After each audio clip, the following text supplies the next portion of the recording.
Sebelum kedatangannya ke Sunbeam, Dunlap sudah dikenal sebagai seorang spesialis corporate restructuring dengan keberhasilannya dalam membalikan keadaan saat di Scott Paper melalui restrukturisasi dan perampingan yang radikal. Citra yang dia miliki serta sejumlah rekor yang dia buat untuk meningkatkan harga saham perusahaannya dengan signifikan telah menarik perhatian dari para pemegang saham. Pada perubahan besar pertamanya di Lilly Tulip, Dunlap membuat peningkatan dari nilai pasar untuk perusahaannya tersebut sebesar 176 juta US dollar, seiring dengan pemecatan dan penutupan pabrik yang dia lakukan. Selanjutnya, Dunlap bekerja untuk Sir James Goldsmith dan Kerry Packer pada akhir 80-an dan awal 90-an. Dia memangkas perusahaan besar dan menjual perusahaan asing dan menghemat hingga miliaran dolar. Di Consolidated Press Holdings di Australia, ia mengupas 273 perusahaan yang dinilai tidak berhubungan dengan perusahaan induknya dan menghasilkan keuntungan 623 juta US dollar dari kerugian 25 juta US dollar sebelumnya dan melikuidasi aset senilai lebih dari 800 juta US dollar. Perubahan yang paling terkenal yakni saat dia di Scott Paper. Dunlap memecat 10.500 orang, 35% dari seluruh karyawan, dan 71% staf perusahaan selama masa jabatannya di Scott. Dia juga menaikkan harga saham dari $38 per saham pre-split menjadi $120 per saham pre-split dan menjual perusahaan ke Kimberly Clark dan memberikan keuntungan lebih dari 6 miliar US dollar bagi pemegang saham.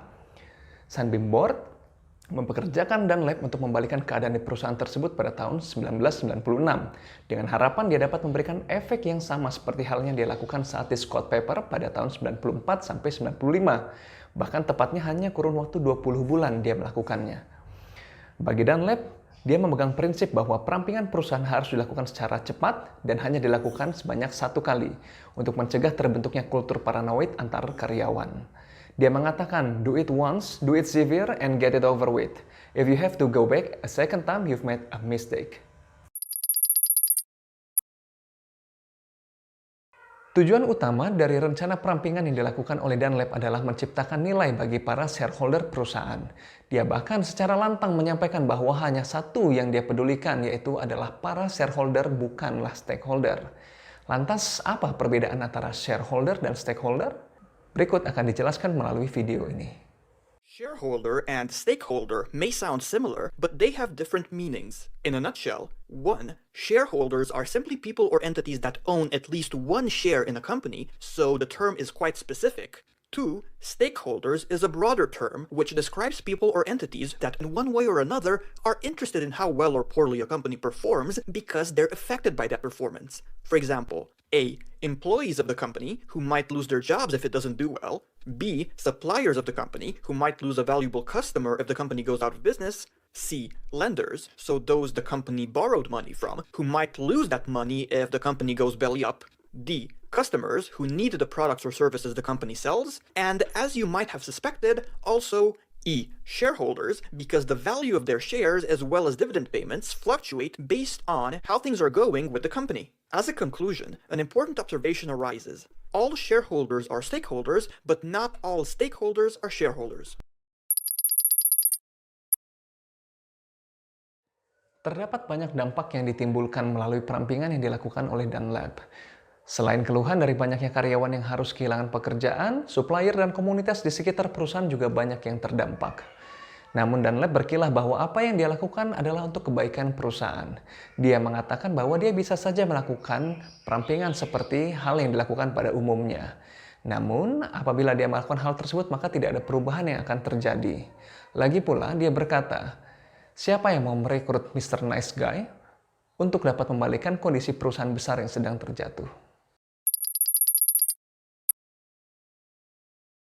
48 jam sebelum Sunbeam mengumumkan tentang penunjukannya sebagai CEO, Dunlap telah menginvestasikan uang sebesar 5 juta dolar untuk membeli saham perusahaan tersebut yang membuat dia memiliki sebanyak 244.898 lembar saham di harga 12,25 dolar per lembar sebelum akhirnya harga tersebut melambung tinggi sesaat setelah dia diumumkan sebagai CEO Sunbeam yang baru. Dunlap menghasilkan lebih dari 1,5 juta dolar hanya dalam waktu 2 hari.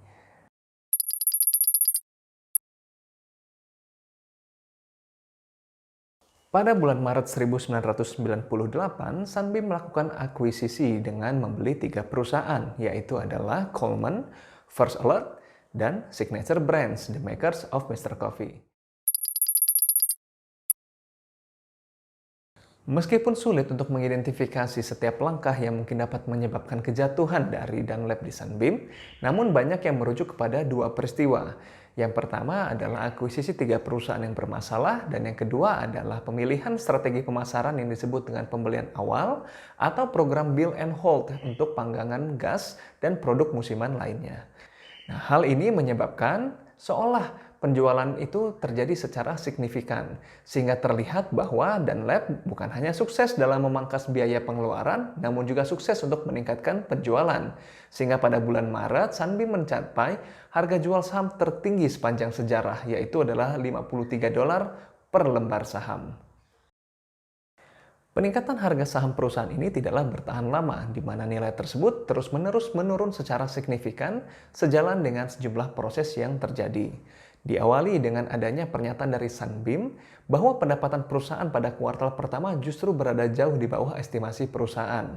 Dan pada 3 April, dikabarkan bahwa Donald Uzi yang merupakan Sunbeam Executive Vice President untuk Consumer Products dan merupakan salah satu karyawan favorit dari Dunlap itu dipecat.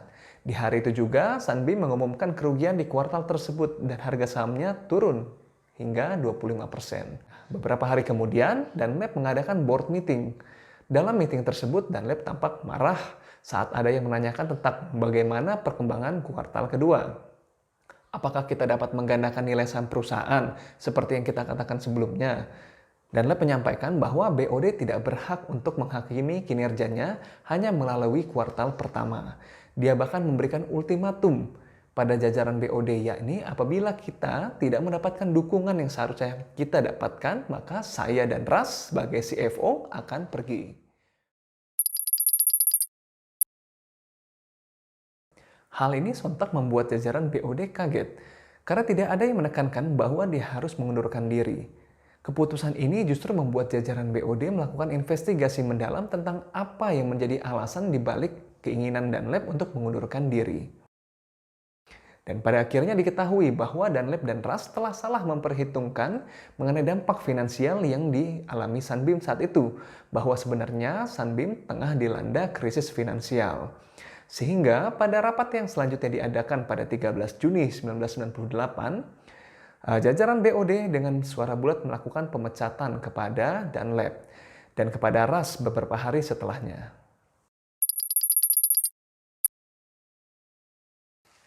Nah, dari sini timbul pertanyaan bagi kita, apa yang sebenarnya menyebabkan kegagalan Dunlap di Sunbeam? Dan apakah benar bahwa shareholder itu lebih penting dibandingkan dengan stakeholder? Serta bagaimana sebenarnya kalau kita menganalisis tentang corporate culture yang ada pada Sunbeam? Selanjutnya akan dijelaskan lebih lanjut oleh rekan-rekan saya yang lain. Terima kasih.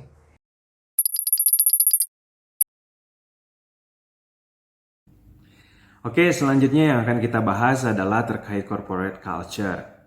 Corporate culture itu sendiri terbentuk dari core value dan juga ethical standards yang dimiliki oleh perusahaan itu sendiri. Nah, value dan kode etik dari perusahaan itu mencerminkan ekspektasi dari perusahaan terhadap employee yang mereka miliki agar employee ini dapat menerapkan value dan kode etik tersebut dalam pekerjaan mereka sehari-hari. Ketika kita berbicara terkait culture, perlu diingat bahwa culture itu sifatnya statis. Ia berubah dan juga berevolusi. Nah, berikut adalah beberapa hal yang dapat menyebabkan culture dari sebuah perusahaan berevolusi. Yang pertama adalah new challenges in the marketplace. Yang kedua, revolutionary technologies. Yang ketiga, shifting internal conditions, yaitu perubahan yang terjadi di dalam perusahaan itu sendiri. Nah, yang terakhir ini, yang ketiga, dapat dikaitkan dengan case dari Sunbeam, di mana Sunbeam meng-hire Dunlap sebagai CEO baru, dan Dunlap ini melakukan perubahan yang cukup signifikan atau radikal di perusahaan Sunbeam, sehingga mau tidak mau perubahan culture di Sunbeam itu terjadi. Selanjutnya, mari kita identifikasi corporate culture yang ada di Sunbeam. Apakah yang ada di Sunbeam ini termasuk strong culture atau weak culture? Kita mulai dengan membedakan kedua jenis culture ini. Weak culture itu pada dasarnya tidak memiliki atau kurang adanya share values atau prinsipal di perusahaan itu sendiri yang sehingga dapat menyebabkan employee ini demotivasi dan tidak memiliki komitmen terhadap perusahaan. Nah, sementara untuk strong culture ini perusahaannya memiliki share values di antara top management dan juga employee-nya sehingga bisa juga menjadi dasar dari regulasi yang diterapkan di perusahaan itu. Apa yang terjadi di Sunbeam dan bagaimana Dunlap memutuskan untuk melay off separuh dari employee yang dia miliki dan hanya berfokus pada keuntungan bagi shareholders membuktikan bahwa Sunbeam memiliki weak culture. Perusahaan yang memiliki weak culture menciptakan kondisi di mana employee hanya melihat perusahaan sebagai tempat bekerja dan mencari uang, sehingga tidak tumbuh komitmen dan loyalty terhadap perusahaan tersebut dari employee yang mereka miliki. Ketika terjadi perubahan kondisi di internal perusahaan, sesungguhnya Sunbeam dapat menyikapi perubahan culture yang terjadi dengan menerapkan adaptive culture. Adaptive culture itu merupakan kemauan perusahaan untuk menerima perubahan dan menghadapi tantangan dalam menerapkan strategi baru. Dalam adaptive culture terdapat dua hal yang penting untuk ditekankan. Yang pertama adalah perubahan dalam praktek operasional tidak boleh melanggar core value dan prinsip bisnis dari perusahaan itu sendiri. Yang kedua, perubahan yang ditetapkan harus memenuhi kepentingan semua key constituencies, tidak hanya shareholders saja. Jadi harus juga memenuhi kepentingan customers, employees, suppliers, dan juga komunitas di mana perusahaan itu berada.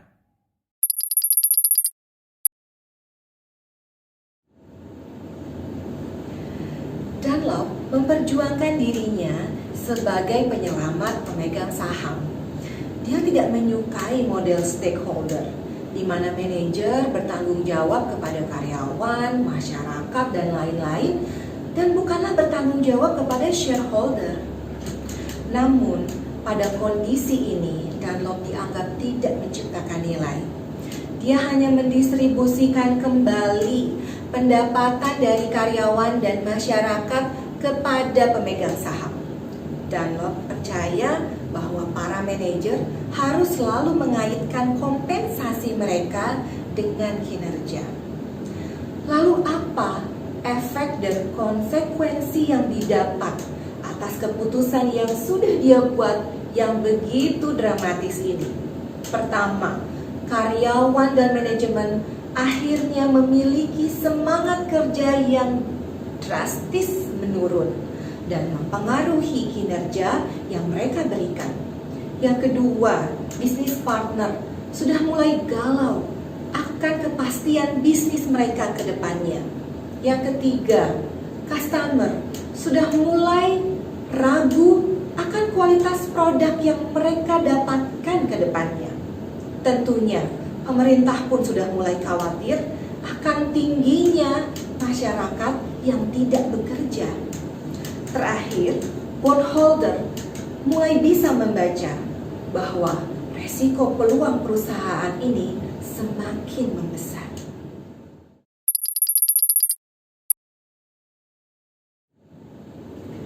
Lalu apa yang sudah stakeholder berikan kepada perusahaan?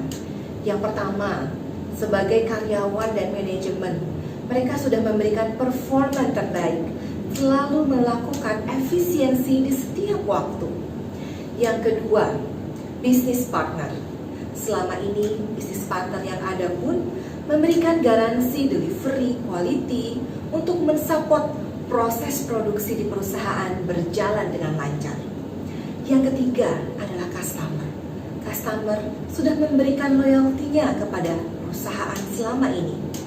Yang keempat, tentunya pemerintah. Pemerintah melalui sistem perpajakan dan perizinan telah memberikan kemudahan kepada perusahaan. Dan kelima, bondholder. Bagaimanapun, kompetitif, interest yang sudah bondholder berikan cukup memberikan bantuan, support, dan effort terbaik untuk perusahaan. Meskipun stakeholder tidak membayar sepeser pun untuk saham mereka, kepentingan mereka tetap berharga bagi shareholder. Karena merekalah yang mendorong keuntungan shareholder. Tanpa karyawan dan budaya perusahaan, tidak ada yang tersisa untuk melakukan pekerjaan yang menciptakan nilai bagi perusahaan selama ini.